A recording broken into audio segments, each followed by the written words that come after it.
Gente, bom dia para vocês que estão entrando. Hoje a gente vai começar uma live realmente para a gente tratar sobre as licitações, o que a gente vai esperar agora em 2023, porque tem muita coisa vindo aí, a gente tem que se preparar. Logo agora, já nos primeiros meses do ano. Então, ó, vamos correr, né?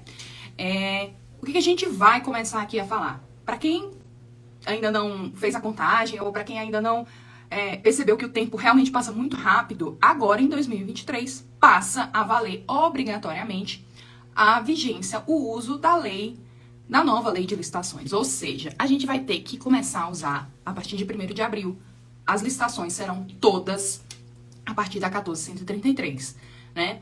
E aí você vai me perguntar o seguinte, deixa eu baixar um pouquinho essa luz aqui que tá doendo no meu olho. Melhorou.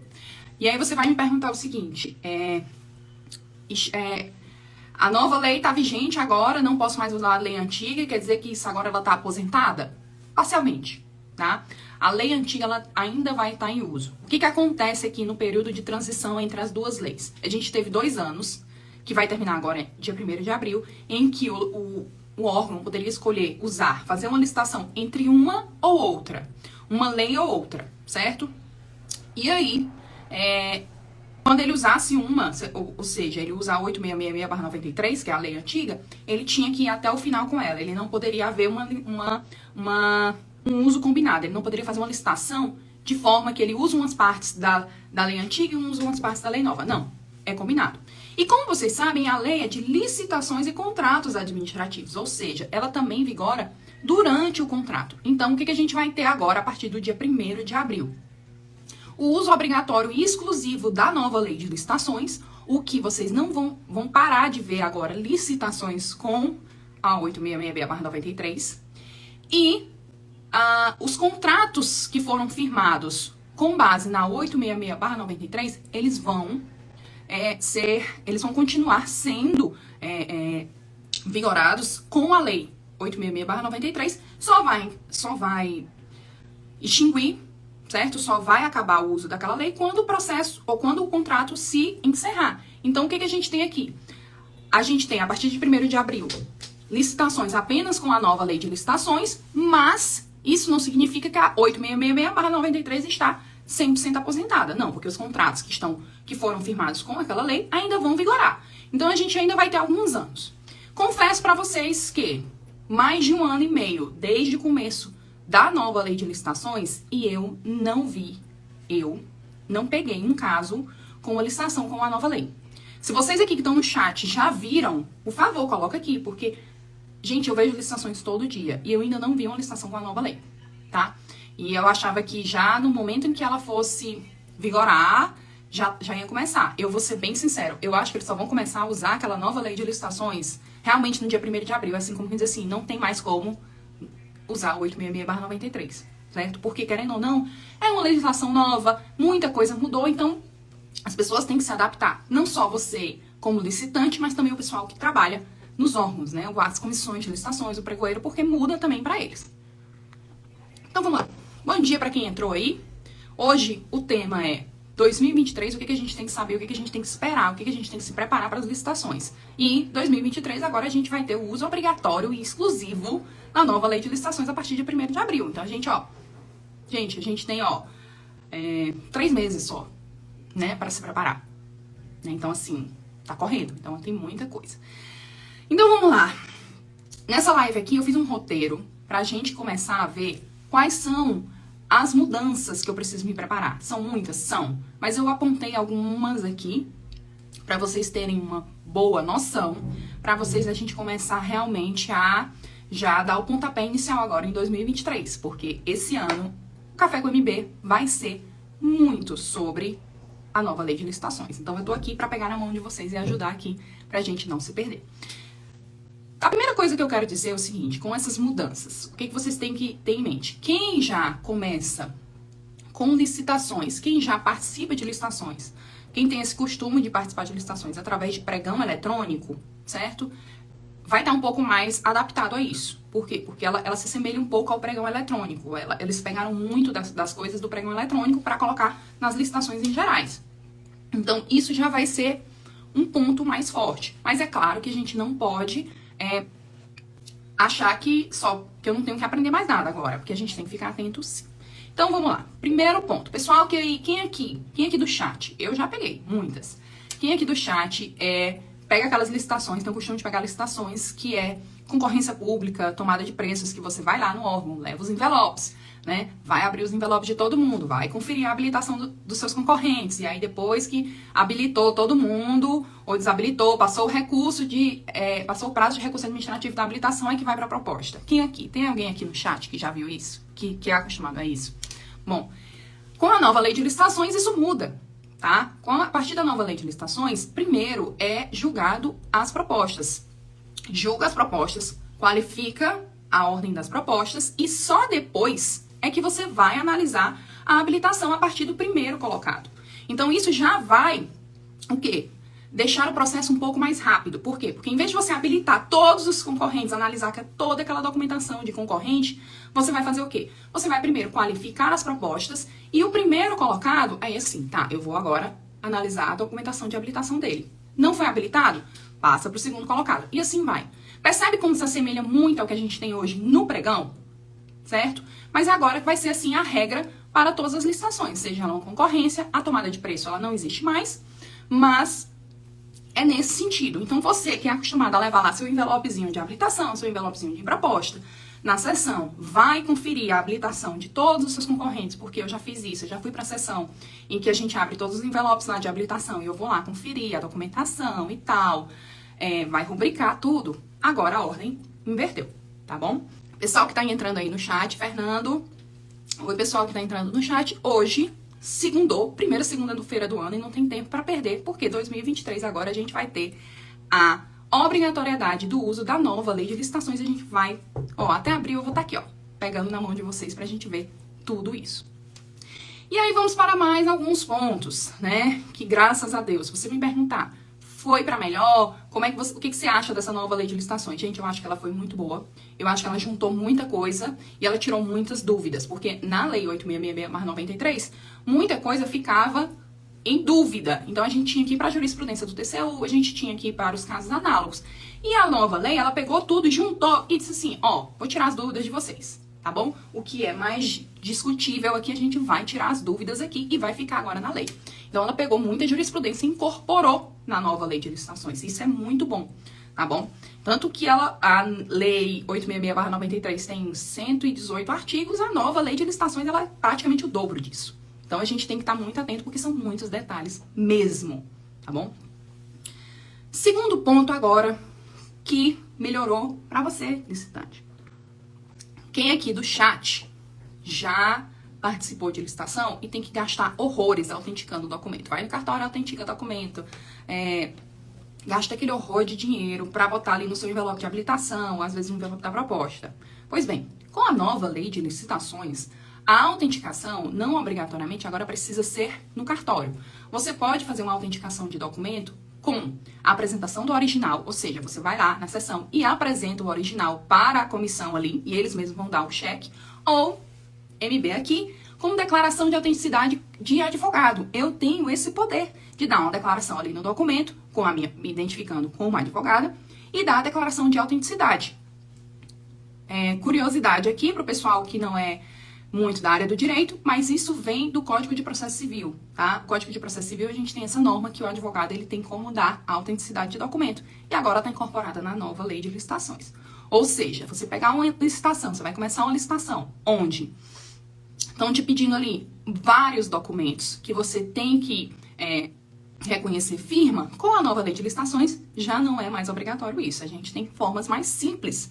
Tanto simplifica o processo, como diminui os custos para o licitante, certo? Porque querendo ou não, gente, participar de uma licitação gera custo sim, tá bom? Especialmente essas presenciais que a gente tem que estar se deslocando, que a gente tem que estar levando envelope, que a gente tem que estar ali, passar o dia todo ali analisando o documento no órgão, tá bom? Então isso diminui muito. Vamos para, pessoal, documento de habilitação.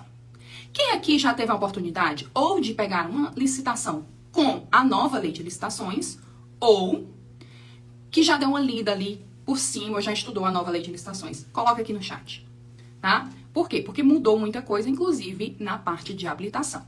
E confesso que a gente vai ter uma live aqui durante esse mês só sobre habilitação, os documentos de habilitação na nova lei de licitações. Então eu vou dar uma pincelada aqui com vocês, só para vocês terem uma noção. Mas a gente vai aprofundar em outras lives. Por quê? Porque eu acho muito importante, porque, assim, a habilitação é um dos pontos mais fundamentais que a gente tem ali no processo de licitação. Se a gente errar um detalhe, se a gente confundir, morreu, todo o seu trabalho caiu, né? Você nadou e morreu na praia. Vamos nessas analogias aqui. Então, o que muda quanto à habilitação? O primeiro ponto que eu tenho aqui é o seguinte. Agora, é obrigatório, passa a ser obrigatório, você apresentar uma declaração de que a empresa cumpre com a reserva de cargos de PCD, as pessoas com deficiência física ou as pessoas em processo de reabilitação.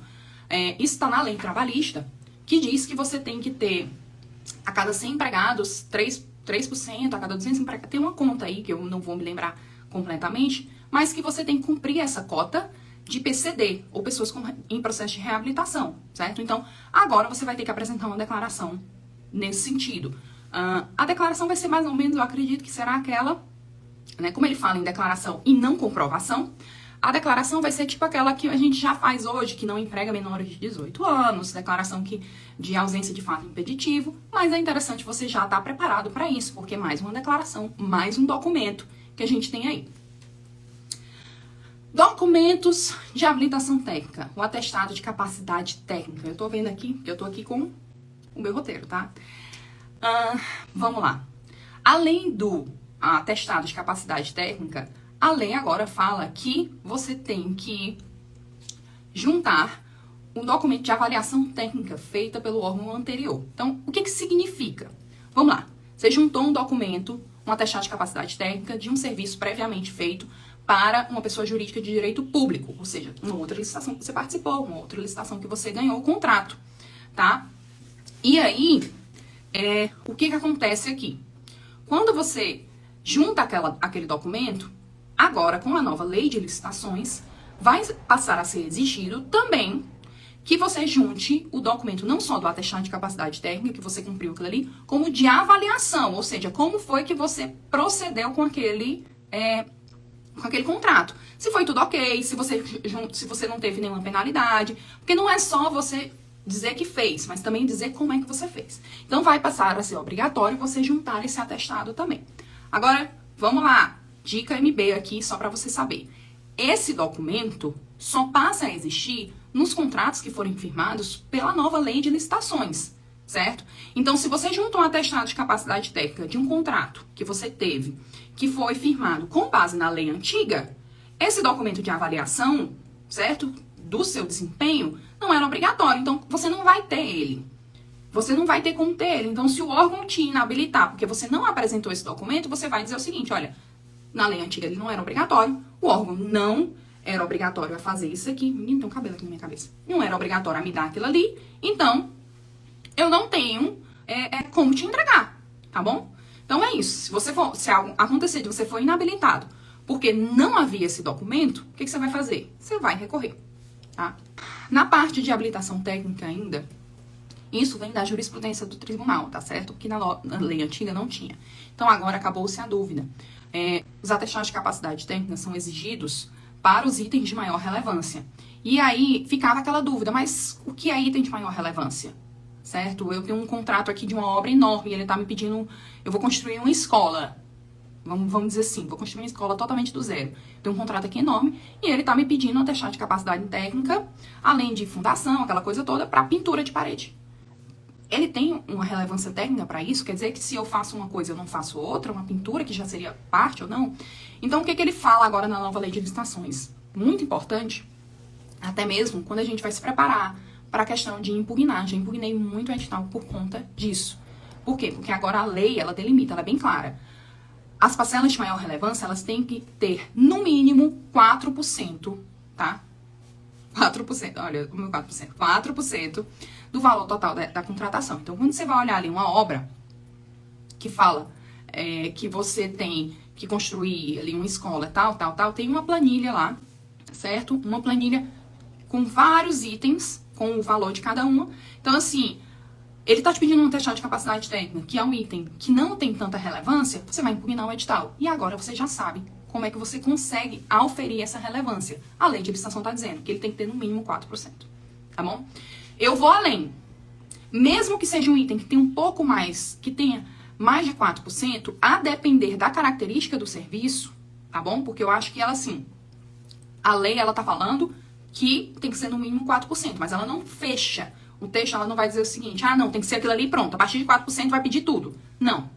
Então, assim, a depender do edital, a depender do que a gente lê ali naquela parte do edital que tá pedindo o teu atestado de capacidade técnica, mesmo que o item represente mais de 4% do edital, a depender da característica do serviço e a depender do que está sendo pedido ali como atestado, eu também impugnaria, porque ele fala que é relevância técnica, tá bom?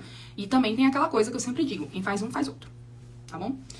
Outra coisa, a nova lei de licitação, ela é bem clara, tá?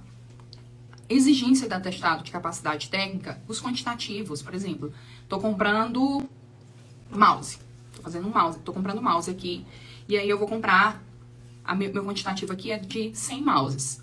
Então, atestado de capacidade técnica por experiência anterior, eu vou pedir que eu já entreguei 100 mouses? Não, você vai alegar que você, a lei ela fala que o limite é de 50%, ou seja, o quantitativo de experiência anterior é no máximo de 50%, tá? Do valor, do total do objeto ali que está sendo licitado. Então, assim, a não ser que seja algo muito específico, em raras exceções, ele pode ultrapassar esse limite. Mas o que isso quer dizer? Que eu vou participar de uma licitação, eu preciso de um atestado de capacidade técnica, e a licitação é maior do que eu já fiz anteriormente, maior do que os quantitativos que eu tenho anteriormente, ela não pode exigir mais que 50% ali do que está orçado, tá bom? Então, assim, a sua experiência anterior tem que ser, no máximo, 50% ali do que está orçado. Se ele te pedir ali, representa 60% aqui, você vai me passar uma experiência anterior que você já fez isso aqui, já entregou 75% do quantitativo aqui que a gente está orçando. É ilegal, impugna o edital, tá bom? Porque essa exigência está ilegal. E a gente já tem agora, bem claro, na nova lei de licitações, tá bom? Me perguntou aqui, Marília, nos pregões eletrônicos a habilitação só pode ocorrer após o certame, certo? Recentemente eu fui a um pregão e a empresa concorrente não tinha sequer como atividade principal um objeto do pregão. Marcos, é o seguinte, o que acontece aqui é que antes de começar eles fazem uma qualificação, um credenciamento. E nesse processo de credenciamento, eles já olham a questão do KNAI da empresa, se ela se enquadra ou não. Porque se nem no KNAI ela se enquadra, ela não pode, ela seria credenciada, porque no pregão muitas vezes eles fazem isso, no pregão presencial eles fazem um credenciamento prévio. Não é uma habilitação, tá? Mas é uma forma de credenciamento prévio antes de começar o julgamento da proposta, e aí depois é que você vai para a habilitação. Nesse caso aí, eu também tenho uma observação a fazer. O KNAI não obrigatoriamente tem que ser exatamente igual ao que você está pedindo ali, ao que está sendo objeto da licitação. Se ele for compatível, tá? Ele pode ser credenciado, pode ser habilitado. Ele tem que ser compatível. Exceções de que o KNAI não vai te habilitar é quando a lei te diz, olha, você só pode trabalhar, você só pode exercer essa atividade com esse KNAI específico. Por exemplo, minha pessoa jurídica, serviço de advocacia, eu tenho um KNAI único e exclusivo, porque a minha pessoa jurídica ela só pode prestar serviços de advocacia, e o meu KNAI ali único, serviço de advocacia. Então, eu só posso participar de licitações ali, que se enquadram nos serviços jurídicos. Agora, outra pessoa não pode participar se ela não tem esse KNAI. Deu pra entender? Então, assim, é muito relativo. Eu sempre analiso caso a caso, mas eu já consegui reverter essa decisão porque meu cliente ele foi descredenciado por conta de um KNAI e eu consegui mostrar que, olha, ele não tinha aquele KNAI que na sua cabeça realmente é exatamente ipsilíperes ali, mas os demais KNAIs que ele tem se enquadram no objeto do serviço e não há uma restrição para dizer que ele não pode fazer, tá bom? Vamos retornar aqui à nova lei de licitações e ao processo que a gente vai passar a ser obrigatório a partir de 2023. Habilitação financeira. Nos documentos de habilitação financeira, agora passa a ser obrigatório a apresentação dos últimos 2 balanços. Não é só mais de um, sim dos últimos 2 anos. Então, assim, você vai lá no seu documento de habilitação, você tem que juntar os últimos 2 balanços financeiros, certo? Com a lei 866/93 era só do último ano, agora são dos últimos 2 anos. A exceção é se você abriu a empresa recentemente, aí ela tem os documentos substitutivos, tá bom? Quem aqui, essa é novidade, essa é uma coisa boa que vai acontecer e a gente tem que saber como usar, tem que saber como procurar licitações nesse sentido. Quem aqui quer começar a vender para o governo, mas não tem toda a documentação, não tem todo aquele aparato de atestado de capacidade técnica e acha que diz assim, se eu não tenho documentação, como é que eu vou conseguir? Se ele tá me pedindo um atestado de experiência anterior, mas se eu nunca ganhei licitação, como é que eu vou conseguir? Certo? Pessoal que tá querendo começar a vender aqui pro governo, bota aqui no chat. Você tem 2 formas. Ou você começa a prestar esse serviço para o particular, a qual você não precisa fazer licitação, ou com a nova lei de licitações, essa documentação de habilitação, toda essa documentação de habilitação, ela pode ser dispensada no todo ou em parte, quando a gente tem uma contratação para entrega imediata com um valor inferior a R$ 12.500, certo? Que é uma dispensa de licitação, você pode fazer uma venda direta para o governo, e aí eles não vão te exigir toda ou parcialmente essa documentação, e aí você já começa a vender ali para o governo, terminou, fez a sua entrega e já consegue receber um atestado de capacidade técnica, tá bom? Ou nas contratações de produto para pesquisa e desenvolvimento até o valor de R$300 mil, tá bom? Então isso já é muito bom para quem quer começar. Porque eu recebo muita mensagem dizendo o seguinte, como é que eu vou começar com a minha empresa para vender para o governo, se eles estão me pedindo um atestado de capacidade técnica de experiência anterior, mas eu nunca participei de licitação. Então, como é que eu vou conseguir aquilo ali se eu nunca participei? E outra, gente, eu costumo dizer assim, vende para o particular que vai dar certo. Mas tem muito serviço que você não consegue fazer, tem muito serviço que a peculiaridade dele é muito específica para o órgão público. Então, você só consegue fazer aquilo ali para o órgão público. Por exemplo, eu tenho serviços de limpeza pública, coleta de resíduos urbanos e domiciliares. A maior parte, quem é o consumidor desse serviço é o órgão público. Então, como é que você vai começar a ter um atestado de capacidade técnica vendendo para o particular se eu não consigo vender isso aqui para o particular tão fácil assim? Então, a gente já tem algumas exceções aqui que vai dar para você começar a vender para o governo sem ter toda essa documentação. Algumas exceções e assim você vai começando passos de formiguinha para a gente entrar agora na parte de contratação. Na parte aqui, pessoal aqui do chat, quem é que tem ata de registro de preço? Quem é que aqui participa de licitações de pregão eletrônico para ganhar ata de registro de preço e aí passar um ano lá com o vínculo com o governo para se ele vai comprar ou não comprar, certo? Quem é que tem aqui? Tem muito cliente que faz isso, que é muita venda de produtos e ali fica registrada a data de registro de preço. Se você não sabe o que é, se você não sabe como funciona, eu tenho lives aqui anteriores que fala sobre isso. Começou o dia, né, gente? Eu já tô começando a perder a voz, que eu falei demais. Então, vamos lá. No registro de preço agora temos uma ata que restringe apenas o quantitativo máximo que poderá ser adquirido sem dar uma garantia de compra mínima à empresa. Ou seja, a gente tem agora uma vedação, certo? Salvo exceções, que quando você for fazer a sua venda para o governo, como você for ganhar uma ata de registro de preço, atualmente, ele diz assim, olha, o valor máximo que eu vou comprar é de 100 unidades, mas ele não te garante um valor mínimo. E agora a gente já tem uma regra que fala que ele tem que dar um valor mínimo para você se preparar. Tipo assim, olha, você vai ganhar isso aqui, mas a gente tem que ter uma base mínima para te comprar aqui. Agora, claro, essa regra tem exceção, né? Óbvio, tudo tem exceção, mas já melhora muito para o licitante. Porque o pessoal que vai começar a ganhar já tem a despesa de você participar de um pregão eletrônico. E aí você tem toda aquela preparação. E aí você ganha uma ata de registro de preço. E você tem ali um ano para o governo comprar ou não de você. Então agora a gente já tem um pouco mais de segurança. Ainda na ata de registro de preço, no sistema de registro de preço, a gente tem o seguinte. Atualmente a validade máxima dela é de 1 ano. Com a nova lei de licitações, se você for firmar uma ata de registro de preço com a nova lei de licitações, esse prazo passa a ser de 1 ano, prorrogável por mais 1 ano. E aí você me pergunta assim, Marília, prorroga por mais 1 ano, ou seja, eu tenho uma ata de registro de preço de 2 anos. Só que o nome é isso, ata de registro de preço. Eu registrei um preço de uma proposta que eu fiz há meses atrás. Vai que no último mês dessa ata de registro de preço, eles me fazem um pedido grande de uma proposta que eu fiz há 23 meses atrás, mas o preço já não é mais condizente. Como é que eu vou fazer agora? Gente, a prorrogação, ela admite reajuste, tá bom? Os índices inflacionários. Qualquer contrato que você tenha com a administração, qualquer contrato que você tenha com a administração, certo? A partir de 12 meses, se ele vigorar por mais de 12 meses, você tem direito ao pedido de reajuste de preço. Reajuste de preço é para compensar suas percas inflacionárias. E digo mais, esse reajuste é contado da data da proposta, não do contrato. Tá? Jurisprudência do TCU. Ou seja, você tem uma proposta ali de janeiro, mas o contrato só foi assinado em abril, vamos colocar março, tá bom? O seu reajuste é da data da proposta, tá bom? Salvo alguma discussão no contrato, tudo bem, mas aí você vai brigar ali, mas a regra é essa, é da data da proposta.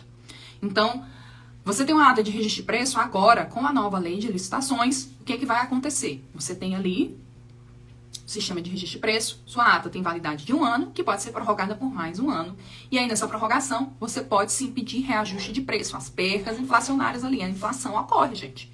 O preço que você deu hoje, daqui a 1 ano, não necessariamente ele vai ser para maior ou para menor. Não necessariamente ele vai ser igual, ele pode ser para maior ou para menor. Porque, acredite, tem inflação negativa também, gente. Então, se você for olhar, muitas vezes o índice em um mês ele é negativo. Então, você vai fazer ali a média de 1 ano para o índice e vai fazer a correção ali dos seus valores. Reajuste de preço, tá bom? Reajuste, inclusive, pessoal que tá aqui na live, no chat. Eu tenho um live aqui também, no meu feed, que dá uma diferença, que explica bem direitinho qual é a diferença entre reajuste de preço e repactuação. Reajuste e revisão de preço. Então, vocês vão lá se vocês tiverem alguma dúvida, porque existe uma diferença muito grande, inclusive nos prazos que você pode ou não pode pedir, qual é a documentação que você vai apresentar ou não. Então, eu sugiro que vocês assistam um pouco mais.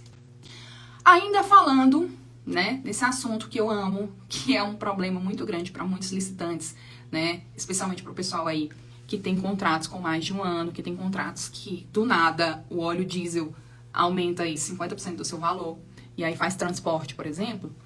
A nova lei de licitações, certo? Ela traz uma boa diferenciação entre o que é reajuste e o que é revisão. Por que eu falo isso? Gente, eu trabalho com licitação já tem muitos anos. E uma das coisas que eu já vi muito, certo? É quando eu vou pedir um reajuste de preço, percas inflacionárias, aí eles vão e me respondem negando, como se eu estivesse pedindo uma repactuação, que, ou seja, é o fato imprevisível, que não houve nenhum fato imprevisível para tá pedindo aquele reajuste.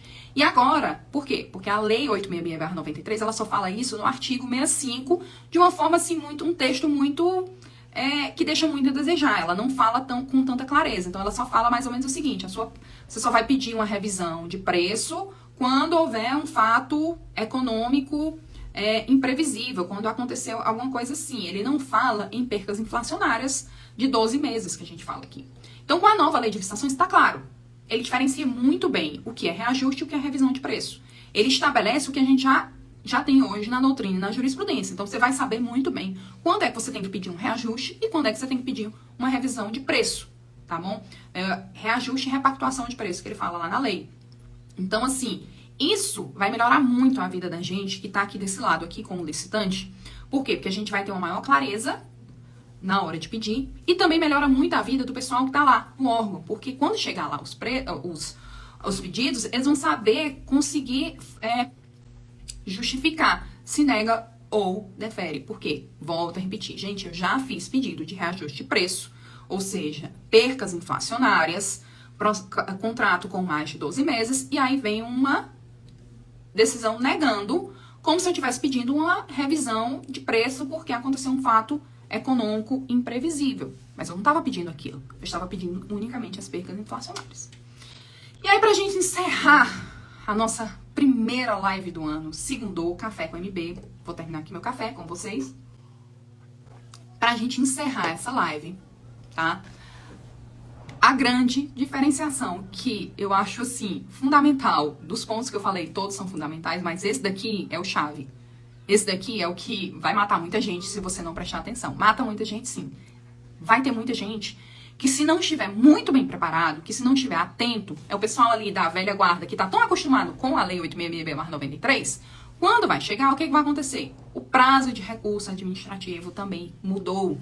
Quem aqui é do pregão eletrônico, tá ótimo, vocês vão tirar de letra isso aqui. Mas o pessoal que é do costume da tomada de preço, o pessoal que é do costume da concorrência pública, que é do costume daquela velha guarda de licitações, pode ter alguma confusão. Por quê? Porque agora os prazos de recurso administrativo não só reduziram, são 3 dias, não são mais 5 dias úteis, como também agora prevê a obrigatoriedade de você manifestar a intenção de recorrer. Ou seja, eu tenho uma concorrência pública hoje, saiu a decisão que inabilitou o meu cliente. Eu tenho ali 5 dias úteis para recorrer. Com a nova lei de licitação, isso muda, tá?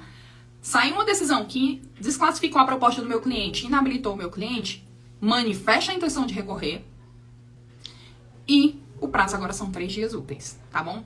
Então, pessoal que é acostumado com pregão, isso não muda muito, mas o pessoal que é da velha guarda, que é acostumado com aquelas licitações, realmente, como eu disse, a concorrência pública, a tomada de preço, tem que estar atento a isso. Por quê? Porque se você não manifestar a intenção de recorrer, mesmo que você esteja dentro do prazo, morreu, acabou. Você não consegue mais recorrer. Tem que manifestar a intenção de recorrer. Ou seja, saiu a decisão, na mesma hora, isso vai estar estabelecido lá no edital, como é que você vai fazer ou não, mas você tem que dizer assim, ó, eu estou manifestando minha intenção de recorrer por cunhar a decisão. E aí eu já expliquei também, porque a gente tem uma live aqui no feed só sobre recurso administrativo, tá bom? Pessoal, o ano tá só começando. A partir de 1º de abril a gente tem 3 meses para começar a ver obrigatoriamente a nova lei de licitações. Então a gente tem muita coisa aí pela frente. Vou estar aqui com vocês, então assim, nas próximas semanas a gente vai ter uma live exclusiva para falar sobre o sistema de registro de preço na nova lei de licitações, como é que funciona, o que eu tenho que saber, o que eu não tenho que saber, como é que eu tenho que me preparar ou não. E também a gente vai ter uma live exclusiva para falar sobre os documentos de habilitação na nova lei de licitações. Olha, essa declaração aqui eu tenho, esse documento aqui estão me pedindo, que eu nunca tinha visto antes, eu tenho que entregar ou não tenho que entregar. Então a gente vai aqui, ó, esmiuçar isso aqui. Por quê? Porque a gente tem que estar bem preparado. E eu vou estar aqui para auxiliar vocês.